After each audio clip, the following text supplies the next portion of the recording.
General Vextai of the Corvanian Empire stood before the holographic display, his 4 eyes gleaming with amusement as he studied the intelligence reports. The bridge of his flagship, Dominion's Edge, hummed with the quiet efficiency of a war machine that had conquered 17 star systems in the past decade. 8 billion, he chuckled, the sound reverberating through his chest like grinding stone. 8 billion primitive mammals on a single mudball, and they think they can resist the might of Corvana? His aide Commander Zethron shifted nervously beside him. General, the preliminary scans show they have achieved faster-than-light communication and rudimentary space travel. Perhaps we should what? Vextai's mandibles clicked in derision. Show mercy to a species that hasn't even left their own solar system? Commander, I have personally overseen the subjugation of species with far greater technological advancement. The Etherians had energy shields that could deflect our plasma cannons. The Nexari possessed telepathic abilities that could crush mines from orbit.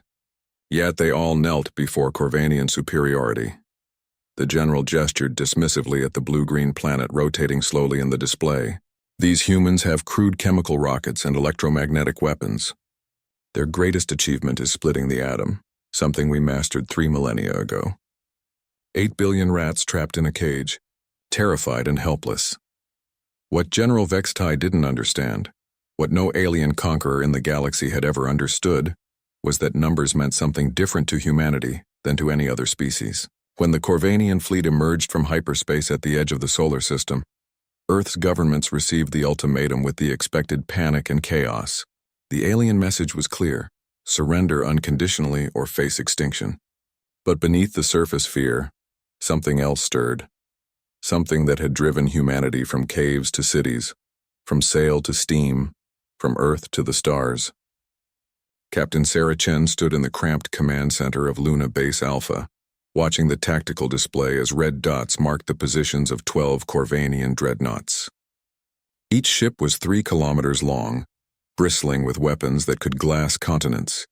The rational response would be surrender. "Ma'am," reported Lieutenant Torres, "we're receiving similar readings from Mars Colony, Europa Station, and the asteroid mining platforms. They're broadcasting the same message on all frequencies. Humanity will not yield." Chen nodded grimly. 8 billion humans on Earth, 2 million on Mars, 500,000 scattered across the outer colonies and mining stations, against an empire that had conquered worlds for 1,000 years. The Corvanians expected fear. Instead, they got something far more dangerous: human mathematics. 8 billion humans meant 8 billion individual minds, each capable of innovation, adaptation, and stubborn refusal to accept defeat. It meant 8 billion people who had grown up watching their species claw its way up from primordial soup through sheer bloody-minded determination. It meant 8 billion descendants of creatures who had survived ice ages, plagues, and world wars by refusing to give up when any sane species would have accepted extinction. The first sign that General Vextai had miscalculated came 3 days into the invasion. "General!" Commander Zethron burst onto the bridge, his usual composure shattered. "The humans, they're not following standard tactical doctrine." "Explain," Vextai growled, though something cold was beginning to coil in his primary stomach. "They're not massing their fleets for decisive battle. Instead, they're everywhere. Small ships, civilian vessels converted to carry weapons, even individual humans in spacesuits launching themselves from hidden positions. They're attacking our supply lines, jamming our communications, and somehow," Zethron's voice cracked, "somehow they're winning." The holographic display flickered to life, showing the current tactical situation. What had begun as a neat, orderly conquest was now a chaotic swirl of red and blue dots scattered across the entire solar system. For every Corvanian ship, there were hundreds of human craft, most tiny, most insignificant individually, but together forming a swarm that was slowly, inexorably, dismantling the invasion fleet. General Vextai stared at the display in growing horror. His ships were designed to fight other fleets, not clouds of gnats that refused to stay still long enough to be properly killed. Worse, the humans seemed to learn from every engagement.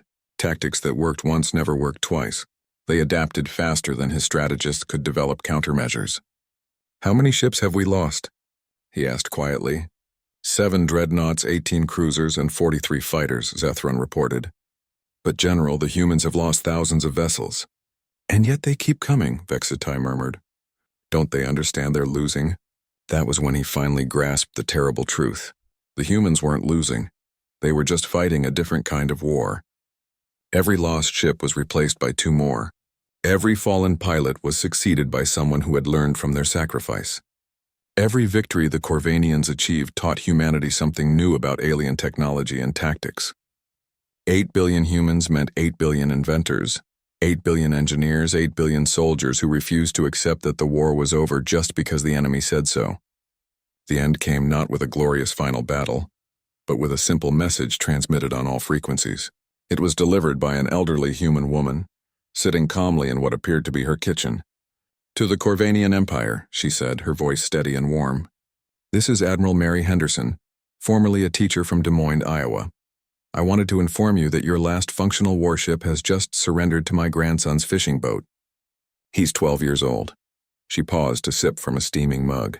We appreciate your attempt at conquest, but you seem to have misunderstood something fundamental about our species. You see, 8 billion isn't just a number, it's a promise. A promise that no matter how many of us you kill, there will always be more. More ideas, more courage, more stubborn refusal to accept defeat. Admiral Henderson smiled. We've learned a great deal from your technology, and we're grateful for the education.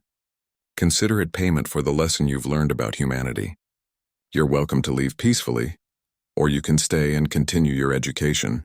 Either way, you'll never laugh at our numbers again. General Vexitai sat alone on the bridge of his crippled flagship, staring at the empty space where his fleet had once been. The humans had been right. He would never laugh again, at their numbers or at anything else. 8 billion had been enough. More than enough.